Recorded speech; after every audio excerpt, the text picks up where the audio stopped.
திமுகவுக்கு இறுதி on this own government form பண்ண முடியாதுன்னு எதிர்பார்க்கறாங்க. காங்கிரஸுடைய தயவு தேவைன்னு பாக்குறாங்க. அதுக்கு தான் திமுக என்ன பண்ணிருக்காங்க கேட்டீங்கன்னா, அந்த 28 தொகுதியில ஒரு 4-5 தொகுதி பண்ணிட்டு மீதி 20 தொகுதி வேலை செய்யவே இல்லை.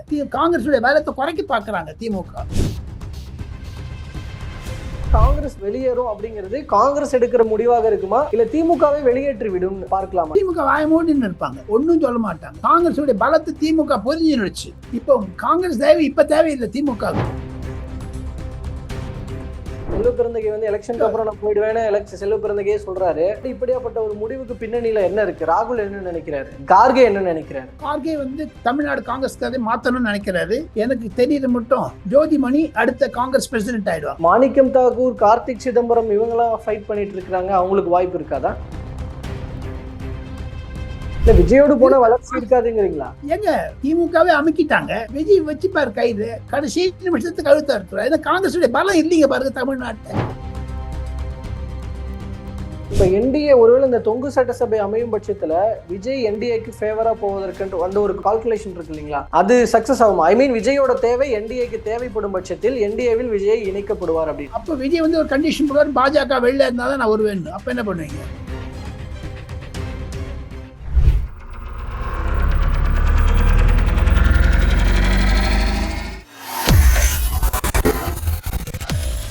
வேலை வேண்டுமா? ப்ளூ ஓஷன் இருக்கிறது.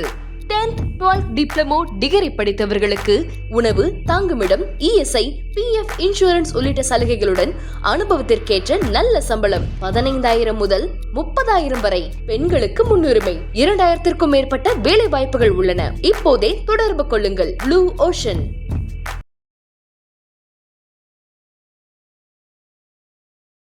ஸோ நான் இங்கிருந்து தான் நான் அப்படியே இதை வச்சு நான் அடுத்த பகுதியாக ஒரு இதை நான் ஸ்டார்ட் பண்றேன். இப்போ திமுகக்குள்ள கூட்டணிக்குள்ள என்னதான் நடக்குது இல்லை நடக்க போகுது இந்த தேர்தல் முடிவுக்கு அப்புறம்? இப்போ எஸ்பெஷலி காங்கிரஸ் மையப்படுத்தி இருக்கும்போது கூட்டணி பேச்சுவார்த்தைகளுக்கெல்லாம் முன்னாடி வந்து ஆட்சியில் பங்கு அதிகாரத்தில் பங்குன்னு கோஷம் போட்டுட்டு இருந்தாங்க. அதுக்கப்புறம் தேர்தல் பணிகள் அது இதுன்னு எல்லாம் அதில் கான்சென்ட்ரேட் பண்ணவங்க இப்போ தேர்தல் முடிவுக்கு முன்பாக திரும்ப அந்த கோஷத்தை எழுப்புறாங்கன்னா அதனுடைய அர்த்தம் என்ன? அவங்க கூட்டணி ஆட்சி எதிர்பார்க்கறாங்க. திமுகவுக்கு இறுதி on this own government form பண்ண முடியாதுன்னு எதிர்பார்க்கறாங்க. காங்கிரஸுடைய தயவு தேவைன்னு பாக்குறாங்க. அதுக்கு தான் திமுக என்ன பண்ணிருக்காங்க கேட்டீங்கன்னா, அந்த 28 தொகுதியில ஒரு 4-5 தொகுதி பண்ணிட்டு மீதி 20 தொகுதி வேலை செய்யவே இல்லை. காங்கிரஸுடைய வேலத்தை குறைக்க பாக்குறாங்க திமுக. குறைச்சிருக்காங்க. காங்கிரஸ் நீங்க ஏற்றி வச்சுங்க கோபி, காங்கிரஸ் வந்து 5-6 இடத்துல ஜெயிச்சா அதிகங்க. ஓகே, அதாவது இது உளவுத்துறை ரிப்போர்ட்ல 7 தொகுதிகள் வரைக்கும் தான் ஜெயிக்க வாய்ப்பு இருக்குன்னு சொல்றதாகலாம் இப்போ சில ஆர்டிகல்ஸ்ல போடுறாங்க. அப்ப அந்த அளவுக்கு தான் வரும். 7க்கும் உள்ளதான் 5 தான்றீங்களா? 5 அது கை சின்னம், அதுக்காக சொல்றேன். 5 வந்துன்னு வச்சுங்க. அந்த 5 வந்ததுன்னா திமுக உடைச்சிடும். அந்த 5 பேரும் திமுக சேர்ந்துருவாங்க. எப்படி இந்த ராகவ் சட்டா சேர்ந்து பாருங்க பிஜேபி அந்த மாதிரி. இல்ல, ஆனா திரும்பவும் காங்கிரஸ் இந்த மாதிரியான குரல் எழுப்புறது, கிரீஷ் ஷோடங்கர் வந்து பேசுறது அப்படிங்கிறது, ஒருவேளை திமுக பெரும்பான்மை பெற்றாலும் கூட நம்ம வந்து ஆட்சியில் பங்கு கேட்கணும்ன்ற முடிவுக்கு காங்கிரஸ் தலைமை இருக்கிறதனுடைய வெளிப்பாடா தான் பார்க்கணும் அப்படின்னு. நீங்க அதை திருப்பி போட்டு பாருங்க. வெளில போறதுக்காக தயார் பண்ணிக்கிறாங்க அவங்க. they will walk out of DMK alliance. அப்ப என்ன பண்ணுவீங்க? திமுகவுடன் காங்கிரஸ் இருக்கிறதா இல்லையா என்பது திமுகவினுடைய ஒரு அணுகுமுறையை பொறுத்து இருக்கிறது. காங்கிரஸ் வந்து ஒரு நீங்க சொல்ற மாதிரி 7 சீட் வந்ததுன்னு வச்சுங்க, 7 திமுக கவலை பண்ணுவாங்க. அப்படி 7 பேரும் சேர்ந்துருவாங்க போய் காங்கிரஸ்ல, டிஎம்கேல. அப்ப அவங்களுக்கு 2 பேருக்கு மந்திரி தந்துருவாரு. காங்கிரஸ்காரன் இந்த மந்திரி கொடுத்தா மம்பாகும். வாக் அவுட் பண்ணணும். மந்திரி சபையில இருந்து வெளிநடப்புன்னுவாங்க. காங்கிரஸ் பேசும்போது ஏடிஎம்கேவோட பேசிட்டு இருப்பாங்க, பாஜகவோட பேசிட்டு இருப்பாங்க. இதெல்லாம் இருக்குது. இப்ப அதே மாதிரி பாஜகவுக்கு பாத்தீங்கன்னு வச்சுங்க, பாஜகவுக்கு நான் கேள்விப்படுற மட்டும் 12 வரும் சொல்றாங்க. ஏடிஎம்கே வந்ததுதான். அந்த 12ல நீங்க உடைக்க முடியாது. 12 பேரை 7 பேர்னா ஈஸியா உடைச்சு விடலாம். நடக்கும். என்னை பொறுத்த மட்டும் ஆயாராம் கயாராம் இங்க இப்படி போகுது அப்படி போகுதெல்லாம் ஒரு தமிழ்நாட்டுல ஒரு கேரளா அரசியல் மாதிரி இங்கேயும் வாங்கிச்சுன்னு நினைக்கிறேன் நான். ஓகே, ஸோ இப்போ அப்போ காங்கிரஸ் நீங்க சொல்றது போல காங்கிரஸ் வெளியேறும் அப்படிங்கிறது காங்கிரஸ் எடுக்கிற முடிவாக இருக்குமா, இல்ல திமுகவை வெளியேற்றி விடும் பார்க்கலாமா? ஏன்னா இவங்க ஆட்சியில் பங்குன்னு அழுத்தம் கொடுக்கும்போது திமுக வாயமூடின்னு இருப்பாங்க, ஒன்னும் சொல்ல மாட்டாங்க. காங்கிரஸுடைய பலத்தை திமுக புரிஞ்சிருச்சு. இப்போ காங்கிரஸ் தேவை இப்ப தேவையில்லை திமுகவுக்கு. தேர்தலுக்கு முன்னாடி தேவையா இருந்தது, தேர்தலுக்கு அப்புறம் தேவை இருக்காது. 234 என்ன ஒண்ணா பண்ணிக்கலாமே. எங்க கலைஞர் இருந்தபோது காங்கிரஸ் வெளில வச்சுட்டு மாசத்துக்கு 5-10 லட்சத்தை கொடுத்துட்டு 29 பேர் சப்போர்ட் மைனாரிட்டி அரசாங்கம் ஜெயலலிதாவும் சொல்லியிருக்காங்களே. அந்த மாதிரி மைனாரிட்டி அரசாங்கத்தை பண்ண பார்ப்பாங்க. தமிழ்நாட்டுக்கு மைனாரிட்டி அரசாங்கம் புதுசு இல்ல. 29 தேர்தல இப்ப இப்போதைக்கு யாரும் பெருசா யோசிக்க போறது இல்ல காங்கிரஸ் தேவை அப்படின்னு. அதுக்கு இன்னும் காங்கிரஸ் கபலி பண்ணிடுவோம். ஏடிஎம்கே டிஎம்கே 2 பேரும் சேர்ந்து காங்கிரஸ் ஒழிச்சிருவாங்க. ஓகே சார், இங்க காங்கிரஸ் தலைமை மாற்றத்தை எப்படி பாக்குறீங்க? செல்வ பெருந்தகை வந்து எலெக்ஷனுக்கு அப்புறம் நான் போயிடுவேன்னு செல்வ பெருந்தகையே சொல்றாரு. ஆனா அவருக்கு இன்னும் டைம் பீரியட் இருக்குதான். பட் அதுக்கு முன்னாடி இப்படியாப்பட்ட ஒரு முடிவுக்கு பின்னணியில என்ன இருக்கு? ராகுல் என்ன நினைக்கிறாரு? கார்கே என்ன நினைக்கிறாரு? கார்கே வந்து தமிழ்நாடு காங்கிரஸ்காரரை மாத்தணும்னு நினைக்கிறாரு. எனக்கு தெரியல மட்டும் ஜோதிமணி அடுத்த காங்கிரஸ் பிரசிடென்ட் ஆயிடுவாங்க. மாணிக்கம் தாக்கூர், கார்த்திக் சிதம்பரம் இவங்கெல்லாம் ஃபைட் பண்ணிட்டு இருக்காங்க. அவங்களுக்கு வாய்ப்பு இருக்காதா? இருக்கா. கார்த்திக் சிதம்பரத்தை கொண்டு வர மாட்டாங்க. ஏன்னா ராகுல் காந்திக்கு பிடிக்காத அவரை, தகப்பனாரையும் பிடிக்காது. ப. சிதம்பரம் தான் இந்த டிஎம்கே காங்கிரஸ் அலையன்ஸை கொண்டாரு. அவர் வந்து டிவிகேவோட போனோம்னு நினைச்சாரு இல்ல ராகுல் காந்தி.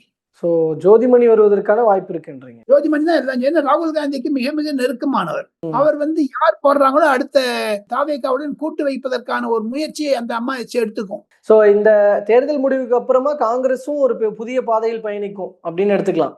புதிய பாதையில் அழிஞ்சு விடும். இல்ல விஜயோடு போன வளர்ச்சி இருக்காதுங்கிறீங்களா? ஏங்க திமுகவே அமுக்கிட்டாங்க.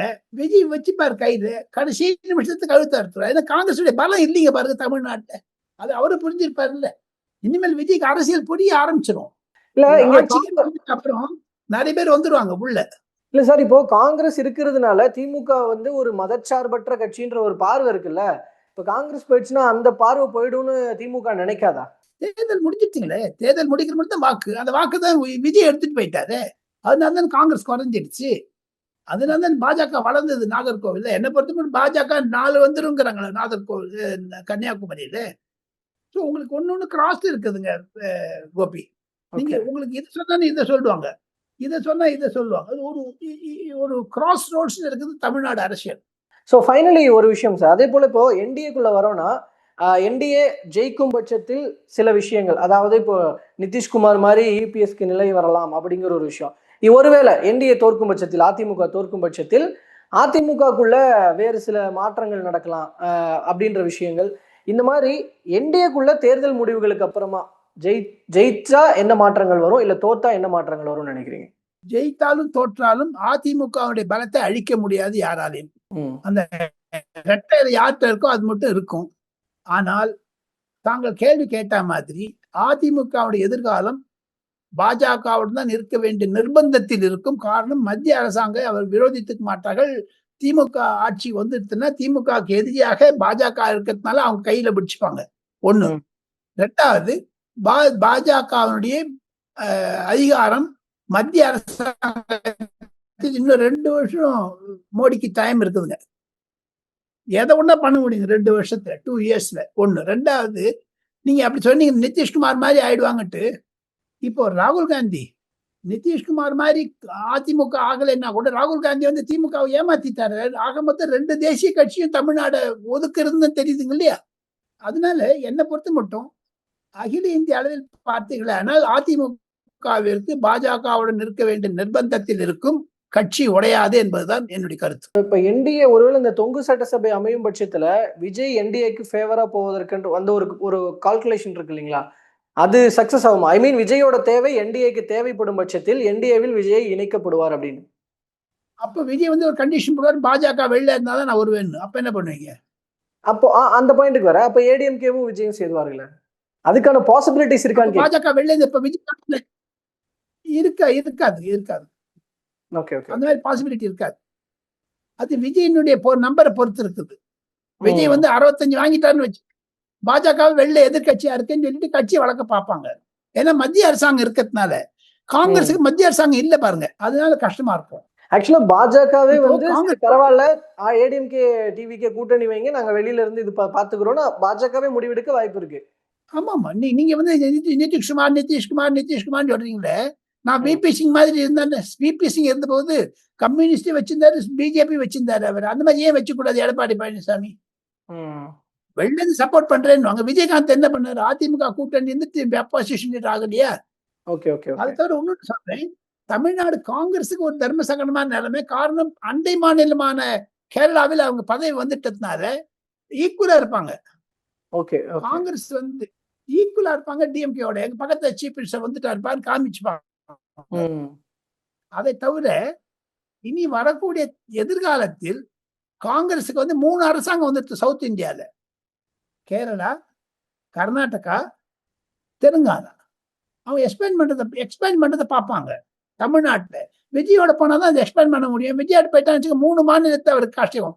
பாண்டிச்சேரி, தமிழ்நாடு, கேரளா. ஸோ பார்ப்போம் பொறுத்திருந்து நீங்க இந்த கால்குலேஷன்ஸ்லாம் முடிவுக்கு அப்புறம் நடக்குது அப்படிங்கிறத தற்போது வரைக்கும் பல்வேறு தகவல்கள் மற்றும் கருத்துக்களை பயந்து கொண்டமைக்கு ரொம்ப நன்றிங்க sir. Thank you. Thank you sir. Thank you so much.